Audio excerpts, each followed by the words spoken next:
Hi భయ. Hi bro. Telangana phone tapping బాగా highlight అవుతుంది. దీని గురించి ఏమనుకుంటున్నారు? యా అన్న, ఈ ఫోన్ ట్యాపింగ్ అనేది గత 20 days గా ఇది రన్ అవుతుంది. అంటే ఇక్కడ ఆరోపణలు ఎదుర్కొంటుంది మెయిన్ గా బీఆర్ఎస్ లీడర్ కేటీఆర్ మీద ఆరోపణలు వస్తున్నాయి. కొంతమంది కాంగ్రెస్ బీజేపీ నాయకుల యొక్క ఆ వాళ్ళు ఆరోపణలు చేస్తున్నారు. కేటీఆర్ గారు ఫోన్ ట్యాపింగ్ చేశారని. ఆల్రెడీ మన కేటీఆర్ గారు వివరణ ఇచ్చారు. నాకు ఇలాంటి పనులు చేయవలసిన అవసరం లేదు, నేను ఒక సీఎం కొడుకుని, ఒక తెలంగాణకి నేను ఒక మంత్రిని, ఐటీ మంత్రిని, నాకు చేయవలసిన అవసరం లేదు అనే విధంగా వివరణ ఇచ్చారు. కానీ ఒకటి వాస్తవంకి వస్తే, ట్యాపింగ్ అనేది ఎవరు ఫోన్ ని ఎవరు ట్యాపింగ్ చేసినా దట్ వాజ్ రాంగ్. ఏదనేది వాస్తవం తెలుసుకొని దానికి శిక్ష ఆరోపణ చేయాలనేది నేను కోరుకుంటున్నా.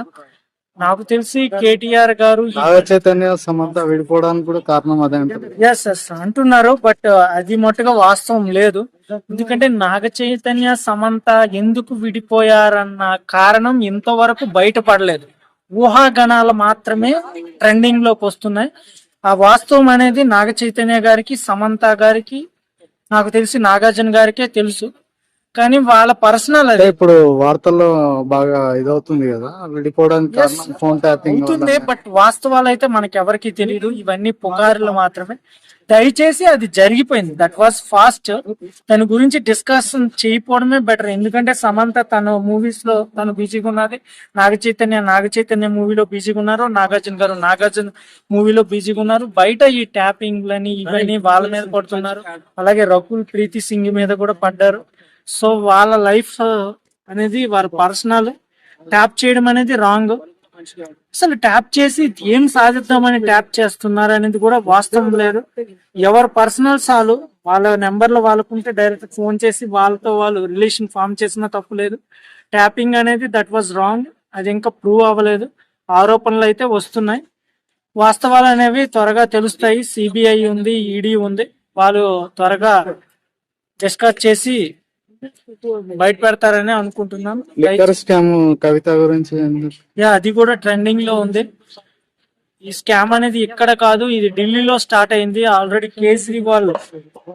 ఢిల్లీ ముఖ్యమంత్రి కేజ్రీవాల్ కూడా అరెస్ట్ అయ్యారు, ఆరోపణలు ఎదుర్కొంటున్నారు. సిబిఐ ఈడీ ఇన్వెస్టిగేషన్ కూడా నడుస్తుంది.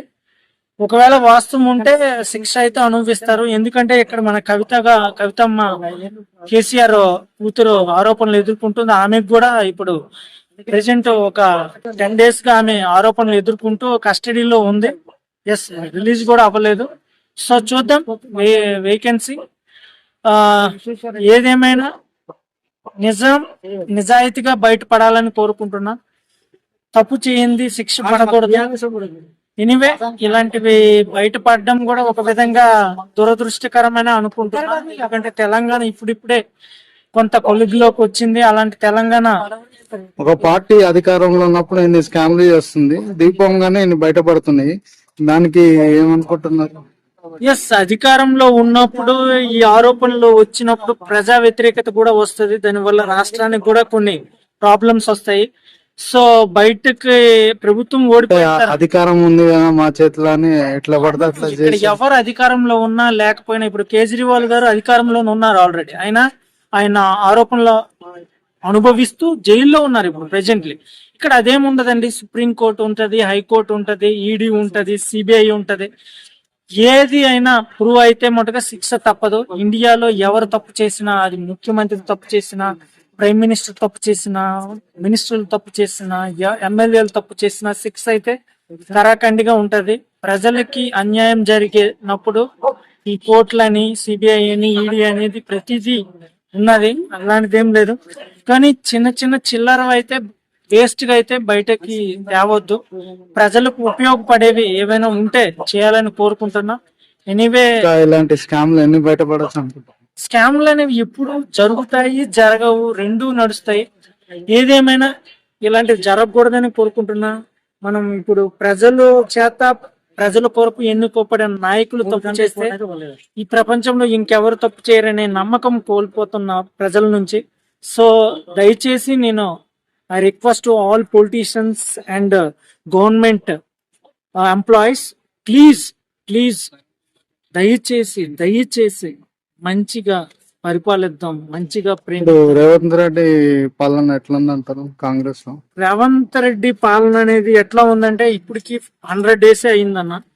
సో ఇంకా ఆయన ట్రాక్ లోకి రాలేదు. చిన్న చిన్న మీటింగ్లకి అయితే అటెండ్ అవుతున్నాను. ఇంకా ప్రజల యొక్క పల్సు, ఆ యొక్క స్కీమ్స్ యొక్క ట్రెండింగ్ ఇంకా నడవట్లేదు. మేబీ జరగబోతుంది. Wish all the best. పథకాలు ఎట్లా సాగుతున్నాయండి? యా, అదే స్కీమ్స్ ఇచ్చే ఫ్రీ కదా. బస్ అని, free bus yeah, free bus అయితే ప్రెసెంట్ గోయింగ్ అవుతుంది. గ్యాస్ ఇంకా ఫ్రీ గ్యాస్ ఇంకా రాలేదు. ఫ్రీ కాదు, సబ్సిడీ కింద వస్తుంది. సబ్సిడీ గ్యాస్ ఇంకా అమల్లోకి రాలేదు. వచ్చింది. వచ్చిందా? ఓకే, వచ్చింది అంటుంటారు కొంతమంది. సో చూద్దాం. నాకైతే 200 రూపీస్ తగ్గింది మొన్న లాస్ట్ టైం గ్యాస్ బుక్ చేసింది. సో ఎనీవే, ప్రజలకు మేలు జరిగేవి చేస్తే అంతా మంచిదే. జై రేవంత్ అన్న, జై కేసీఆర్, జై కేటీఆర్. అందరినీ ప్రేమించేద్దాం, అందరినీ మంచిగా చూసుకోమని పొలిటీషియన్స్ కోరుకుందాం. కానీ ఏదైనా ఆరోపణ చేస్తే అది ప్రజలకు ఉపయోగపడే ఆరోపణ చేయాలని కోరుకుంటున్నాను. మన మల్లన్న గారు కూడా మంచి మోటివేటర్, బాగానే మ్యాప్లు గీసి మరీ వేస్తున్నారు. కానీ వాస్తవాలు ఏంటనేది అందరికీ తెలుసు. కాకపోతే మల్లన్న గారు పెద్ద పెద్ద కార్లు కూడా కొన్నారు, ట్రెండింగ్ లో ఉన్నారు. మల్లన్న మంచోడని అనుకున్నాను, కానీ మంచోడని అంటున్నారు. మన వాస్తవాలు అయితే ఏమి తెలియట్లేదు. చూద్దాం. జై మల్లన్న. ఎనీవే, మల్లన్న మన ఆంధ్రప్రదేశ్ లో రాజన్న వీళ్ళందరూ మంచి yeah. Anyway, thank you so much for Andhra Telangana voters and politicians. Wish you all the best coming MP and MLA elections in Andhra and Telangana. Have a great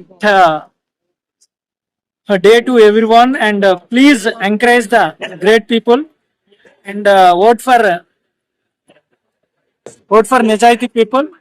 Jai Andhra, Jai